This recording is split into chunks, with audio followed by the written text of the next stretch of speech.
नमस्कार दोस्तों, आप देख रहे हैं एचवीएस स्टडीज़ और इस वीडियो में आपके लिए 3 अगस्त 2023 का करंट अफेयर लेकर आ गए हैं। करंट अफेयर के साथ साथ स्टैटिक जीके और रिलेटेड करंट अफेयर्स का रिवीजन करते हुए चलेंगे। अगर आप इस चैनल पर पहली बार आए हो तो चैनल को सब्सक्राइब कर लीजिएगा। वीडियो अच्छी लगे तो वीडियो लाइक करके ज़रूर जाइएगा। लास्ट में आपके लिए क्विज़ रखा है, उस क्विज़ को भी ज़रूर सॉल्व कीजिएगा। चलिए बात करते हैं लास्ट डे के क्विज़ की। लास्ट डे आपसे क्वेश्चन पूछा गया था, the Maharashtra government has decided to give the first Udyog Ratna award to which industrialist. तो महाराष्ट्र सरकार ने पहला उद्योग रत्न पुरस्कार किस उद्योगपति को देने का निर्णय लिया है? आंसर था रतन टाटा और आप सभी ने आंसर सही दिया था और डिटेल में दिया था। आज के पहले क्वेश्चन की बात करें। आज का पहला क्वेश्चन है, Amazon India launches first floating store in which city. तो अमेज़न इंडिया ने किस शहर में पहला फ्लोटिंग स्टोर लॉन्च किया है? आंसर, ये श्रीनगर की डल झील में इसको लॉन्च किया गया है। ध्यान रखिएगा, अमेज़न इंडिया ने पहला फ्लोटिंग स्टोर लॉन्च किया है। ध्यान रखेंगे, पूछा जा सकता है कुछ इस प्रकार से, जिसके पास स्पेस है, फ्लोट करती हुई नाव या कोई भी छोटे सी नौका हो, उसमें अगर स्टोर बना सकता है तो बना ले, उसके बाद वो रजिस्टर करे और अपना काम शुरू कर सकता है। यहाँ पर अमेज़न इंडिया ने पहला फ्लोटिंग स्टोर लॉन्च किया है डल लेक, जो कि श्रीनगर कश्मीर में अवेलेबल है। यहाँ पर स्टोर को इंटीग्रल पार्ट बनाया जा रहा है, स्टोर को जोड़ा जा रहा है अमेज़न इंडिया से। किस प्रकार से? आई हैव स्पेस कैंपेन के माध्यम से, जिससे कि अगर आपके पास स्पेस है नाव वगैरह में तो आप उसको रख लें और उसके बाद जब डिलीवरी का समय आए तो डिलीवर कर दें। ये एक पूरी कैंपेन चलाकर अपना फ्लोटिंग स्टोर बनाने की कोशिश अमेज़न ने की है। तो जो रिसेंटली में मिसलेनियस क्वेश्चन बने हैं उनको रिवाइज करते हैं।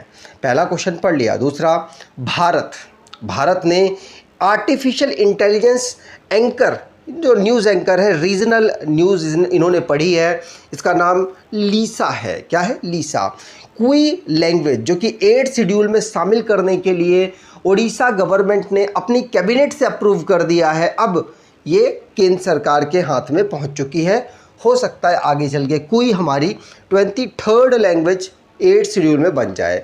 उत्तर प्रदेश गवर्नमेंट, जिसने one tap one tree campaign को लॉन्च किया है, जिससे कि ग्रीन कवर को बढ़ाया जा सके। टीएस सिंहदेव, जो कि छत्तीसगढ़ के डिप्टी चीफ मिनिस्टर बने हैं। तेलंगाना, जहां पर मेधा रेल कोच फैक्ट्री का उद्घाटन संगारेड्डी डिस्ट्रिक्ट में किया गया, वहां के chief minister S Chandrashekar Rao ji के द्वारा। फार्मर एफजेड नाम का एक स्टार्टअप है, जिसने एक्सेलरेटर प्रोग्राम को लॉन्च किया। एक्सेलरेटर प्रोग्राम के लिए चूज़ किया है यूनाइटेड नेशन ने। चीफ मिनिस्टर ऑफ छत्तीसगढ़, जिन्होंने छत्तीसगढ़ी पर्व सम्मान निधि योजना को लॉन्च किया है। तेलंगाना गवर्नमेंट, जिसने बाबा साहब डॉक्टर BR अम्बेडकर जी के नाम पर एक अवार्ड अनाउंस किया। महाराष्ट्र गवर्नमेंट, जिसने नीति आयोग जैसी इंस्टीट्यूशन बनाने की अनाउंसमेंट की है। अगला question, which state has announce the establishment of mangrove cell. तो किस राज्य ने मैंग्रोव सेल की स्थापना की घोषणा की है? आंसर होगा, मैंग्रोव सेल की स्थापना की घोषणा की है वेस्ट बंगाल ने। आपको मालूम है, अगर हम पूरे भारत की बात करें तो सबसे ज़्यादा मैंग्रोव जो वन है वो यहीं पाए जाते हैं। उसमें मतलब लगभग आप देखेंगे तो 40% मैंग्रोव फॉरेस्ट यहीं पर मिलते हैं भारत के। और ये मैंग्रोव सेल बनाने की अनाउंसमेंट कर चुका है international day of conservation of mangrove ecosystem के डे पर। ध्यान रखिएगा, इसमें अलग अलग एनजीओज़ का पार्टिसिपेशन लिया जाएगा, जिससे कि आसपास के एनवायरनमेंट को और बेहतर किया जा सके वेस्ट बंगाल में। ध्यान रखेंगे। अब वेस्ट बंगाल की बात हुई है तो वेस्ट बंगाल को राज्य के रूप में 1950 को फॉर्म किया गया था। कोलकाता इसकी कैपिटल है, 23 डिस्ट्रिक्ट हैं। सीवी आनंदा बोस यहाँ के गवर्नर हैं। चीफ मिनिस्टर ममता बनर्जी हैं। लेजिस्लेचर यूनिकैमरल है, जहाँ की असेंबली में 294 सीट्स, लोकसभा में 42 सीट्स, राज्यसभा में 16 सीट्स यहाँ पर आती हैं। High court Calcutta high court के नाम से जाना जाता है, जो कि अंडमान एंड निकोबार के केसेस को भी हैंडल करता है। नेशनल पार्क की बात करें तो Buxa national park, Gorumara national park, Jaldapara national park, Neora valley national park, Singalila और सुंदरवन नेशनल पार्क यहाँ के नेशनल पार्क हैं। अब अगर आप कोई ई बुक देख रहे हैं तो आप इस ई बुक को देख सकते हैं। इस ई बुक में ऑलमोस्ट अक्टूबर से लेकर अप्रैल तक का करंट अफेयर कवर किया गया है। डिस्क्रिप्शन बॉक्स में लिंक है, परचेज़ कर लें और 2-3 बार रिवाइज़ करेंगे तो यकीन मानिए अधिकतर क्वेश्चन आपको आपके एग्ज़ाम में इस मंथ से यहीं से मिल जाएंगे। अगला question, president lays foundation stone of divine light house at Prajapita Brahma Kumaris Ishwariya Vishwavidyalaya in which state. तो राष्ट्रपति ने किस, हमारे राष्ट्रपति जो द्रौपदी मुर्मू जी हैं उनके द्वारा किस राज्य में प्रजापिता ब्रह्म कुमारी ईश्वरीय विश्वविद्यालय में डिवाइन लाइट हाउस की आधारशिला किसने रखी है। पहली बात ये, जो अगर आपको विश्वविद्यालय पता होगा तो आप आंसर दे पाएंगे। ये विश्वविद्यालय उड़ीसा में अवेलेबल है और उड़ीसा में ही लाइट हाउस की, डिवाइन लाइट हाउस की स्थापना की आधारशिला रखी है। ध्यान रखिएगा, द्रौपदी मुर्मू जी ने ये 27 जुलाई को इसकी आधारशिला रखी, जो कि ईयर ऑफ पॉजिटिव चेंज को रिप्रेजेंट करेगा। ध्यान रखिएगा, स्पिरिचुअल डेवलपमेंट और साथ साथ बेटर ह्यूमैनिटी का डेवलपमेंट के लिए इसको प्रतीक मान के फाउंडेशन स्टोन रखा गया है। अगला question, when is world lung cancer day celebrated. तो विश्व फेफड़े का कैंसर दिवस कब मनाया जाता है। आंसर होगा, हम 1 अगस्त को विश्व फेफड़े का कैंसर दिवस ऑब्जर्व करते हैं, world lung cancer day observe करते हैं।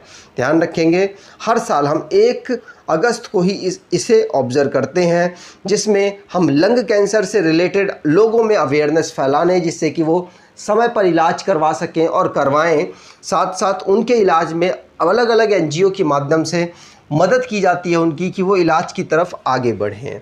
ध्यान रखिएगा, दुनिया में 2022 के अकॉर्डिंग बात करें तो लगभग 1,33,71 लोग लंग कैंसर से पीड़ित हैं। यहाँ पर लंग को कैसे रोक सकते हैं उसके लिए कैंपेन चलाया जाता है। लंग कैंसर को कैसे रोक सकते हैं उसके लिए कैंपेन चलाया जाता है, जैसे कि quit smoking, avoid second hand smoke और maintain a healthy diet, exercise regularly, avoid exposure to any form of harmful chemicals. इस तरीके से हम लंग कैंसर को रोक सकते हैं। अगला question, who was honoured with the Lokmanya Tilak national award in the year 2023। तो वर्ष 2023 में लोकमान्य तिलक राष्ट्रीय पुरस्कार से किसे सम्मानित किया गया। आंसर होगा, ये सम्मानित किया गया है नरेंद्र मोदी जी को। ध्यान रखिएगा, नरेंद्र मोदी को जो लोकमान्य तिलक जी, जो कि उनके संस्था के द्वारा तिलक स्मारक मंदिर ट्रस्ट के द्वारा यह अवार्ड 1983 से दिया जाता है। 41st पर्सन बने हैं नरेंद्र मोदी जी जिनको लोकमान्य तिलक नेशनल अवार्ड दिया जा रहा है। ध्यान रखेंगे, 1 अगस्त को ये अवार्ड दिया जाता है। इसे प्राप्तकर्ता 41 पर्सन है फॉर नरेंद्र मोदी जी। उससे पहले 40 लोगों को मिल चुका है। तो उनमें महत्वपूर्ण नाम फॉर्मर प्रेसिडेंट शंकर दयाल शर्मा, प्रणब मुखर्जी और फॉर्मर प्राइम मिनिस्टर में अटल बिहारी वाजपेयी, इंदिरा गांधी, मनमोहन सिंह और इंडस्ट्रियलिस्ट में NR नारायण मूर्ति, मेट्रोमैन कहे जाने वाले E श्रीधरन जी को मिला है। अगला क्वेश्चन, उससे पहले जो अवार्ड से रिलेटेड क्वेश्चंस बने हैं उनको रिवाइज करते हैं। पहला क्वेश्चन पढ़ लिया। दूसरा, रतन टाटा जी को पहला उद्योग रत्न अवार्ड महाराष्ट्र गवर्नमेंट के द्वारा दिया जाएगा। बाइकुला रेलवे स्टेशन जिसको UNESCO Asia Pacific culture heritage award से सम्मानित किया गया।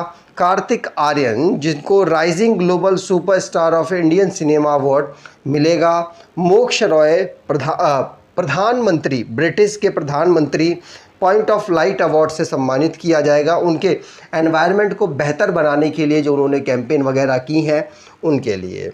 Golden peacock environment management award Adani transmission limited को मिलेगा।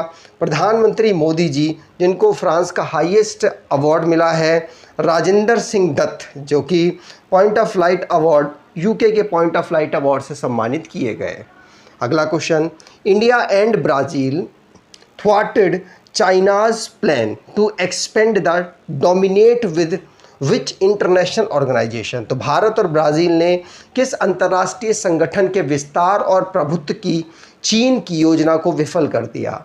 आंसर है, ये योजना ब्रिक्स के विस्तार की योजना को विफल किया है। ब्रिक्स पहले 4 देशों का समूह था, बाद में साउथ अफ्रीका के 2010 में साउथ अफ्रीका के जुड़ने के बाद ये 5 देशों का समूह हो गया। बी का मतलब ब्राज़ील, आई का मतलब, आर का मतलब रशिया, आई का मतलब इंडिया, सी का मतलब चाइना और एस का मतलब साउथ अफ्रीका है। अब चाइना इसमें अपने सहयोगियों को और इसमें इंक्लूड कराना चाहता है, लेकिन इसमें वही देश इंक्लूड हो सकते हैं जब 5 देश मिलकर सहमति करें कि हाँ इस देश को भी इसमें इंक्लूड कर लिया जाए। तो लगभग चाइना ने रशिया और साउथ अफ्रीका को राज़ी कर लिया था, लेकिन भारत और ब्राज़ील यहाँ पर इसके लिए अड़ंगा आ गया। क्यों? किस किस देशों को ये अब इसमें इंक्लूड करना चाहता था? चाइना इंक्लूड करना चाहता था।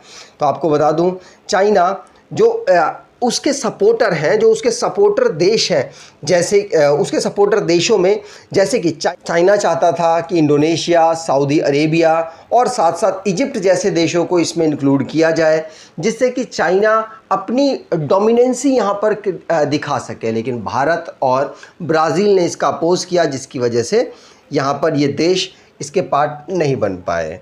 अब ब्रिक्स को मैंने आपको बता ही दिया कि 2006 में ये फाउंड किया गया संस्था थी। 4 देश थे उस समय। उसके बाद 2009 में इसमें पहली मीटिंग हुई रशिया में। 2010 में इसमें साउथ अफ्रीका जुड़ गया और साउथ अफ्रीका के जुड़ने के बाद वर्ल्ड की पॉपुलेशन 42% को ब्रिक्स रिप्रेजेंट करता है।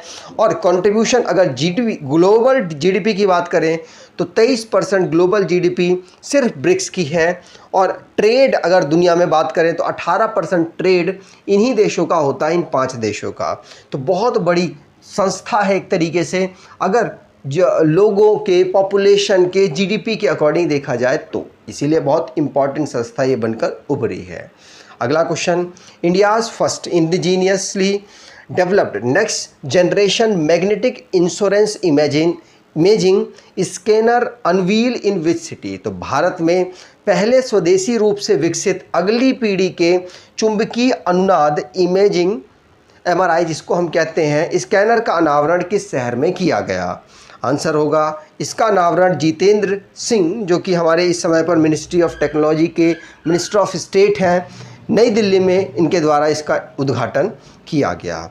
इसको किसके द्वारा डेवलप किया? भारत में ही डेवलप हुई। इसको किसके द्वारा डेवलप किया गया?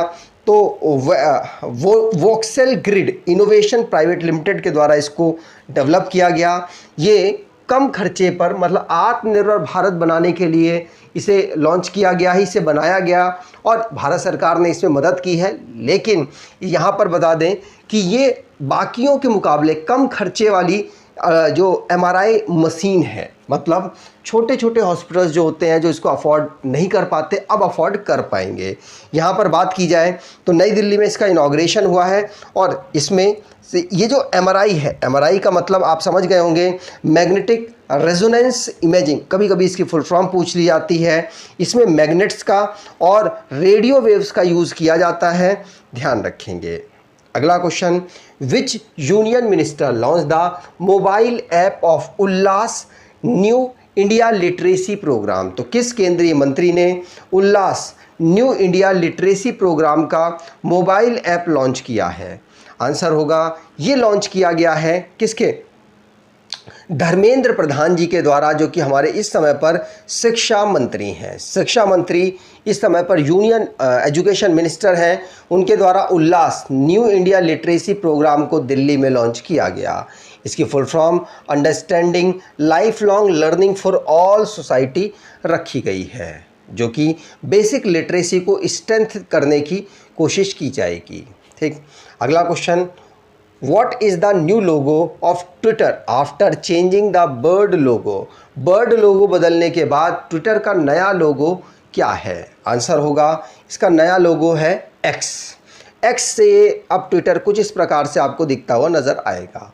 ध्यान रखिएगा, इलॉन मस्क जिन्होंने 44 बिलियन डॉलर में लास्ट ईयर ट्विटर को एक्वायर किया था और इतनी ज़्यादा कुछ उपलब्धियां उन्होंने हासिल नहीं की, लेकिन अब ये इस लोगों को चेंज करके हो सकता है कुछ करने की कोशिश करें, क्योंकि बहुत सारी चीज़ें इन्होंने चेंज करने की कोशिश की, लेकिन परिवर्तन ट्विटर में अभी उस तरीके का नहीं आया है। अगला question, when is world breast feeding week observe? तो विश्व स्तनपान सप्ताह कब मनाया जाता है? आंसर होगा 1 अगस्त से लेकर 7 अगस्त तक हम विश्व स्तनपान सप्ताह ऑब्जर्व करते हैं, जिसमें स्तनपान को प्रमोट करने के लिए, महिलाओं के अंदर उत्सुकता पैदा करने के लिए इसे ऑब्जर्व किया जाता है, जिससे कि ज़्यादा से ज़्यादा महिलाएं अपने बेबी को ब्रेस्ट फीडिंग करवाएं।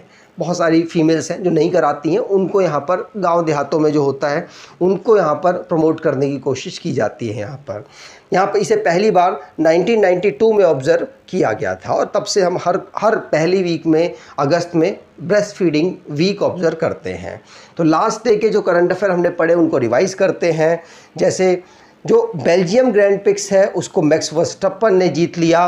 वुसु खेल को वर्ल्ड यूनिवर्सिटी गेम से भारत ने वापस बुला लिए, क्योंकि चाइना ने यहाँ पे अरुणाचल प्रदेश के कुछ प्लेयर्स को स्टेपल्ड वीज़ा जारी किए थे, इसकी वजह से।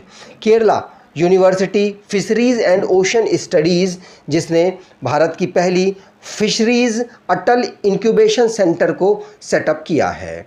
31 जुलाई को वर्ल्ड रेंजर डे ऑब्जर्व किया जाता है, उसको सेलिब्रेट किया जाता है। रतन टाटा, महाराष्ट्र गवर्नमेंट ने डिसाइड किया है कि पहला उद्योग रत्न अवार्ड इनको दिया जाएगा। My land my country, prime minister Narendra Modi ji के द्वारा इंडिपेंडेंस डे के उपलक्ष्य में कैंपेन लॉन्च किया गया, ध्यान रखेंगे। अगला क्वेश्चन, तो गणेशन कन्नाबिरन, ये डायरेक्टर बने हैं national assessment and accreditation council के। मध्य प्रदेश जो कि 2019 से लेकर 21 तक वुमेन और गर्ल्स मिसिंग के केसेस हैं वो यहाँ पर सबसे ज़्यादा ऑब्जर्व किए गए। स्ट्रॉट ब्रॉड जो कि 6 छक्के खाने वाले प्लेयर हैं, किससे युवराज सिंह ने 2007 के T20 वर्ल्ड कप में इन्हीं के खिलाफ 6 छक्के मारे थे। इन्होंने अभी रिसेंटली में रिटायरमेंट की घोषणा कर दी और ये सेकंड फास्ट बॉलर हैं जिन्होंने 600 से ज़्यादा विकेटें ली हैं। सिंगापुर की 7 सैटेलाइट्स को इसरो ने PSLV C56 के माध्यम से, रॉकेट के माध्यम से लॉन्च किया है। आज के क्विज की बात करें तो which state has announce the establishment of mangrove cell? तो किस राज्य ने मैंग्रोव सेल की स्थापना की घोषणा की है? कमेंट बॉक्स में डिटेल में आंसर दीजिएगा। अगर आपको ये वीडियो अच्छी लगी है तो आपसे अनुरोध करूंगा वीडियो को लाइक कर दीजिएगा, चैनल को सब्सक्राइब कर लीजिएगा और एटलीस्ट अपने कुछ दोस्तों तक वीडियो को शेयर ज़रूर कीजिएगा। धन्यवाद।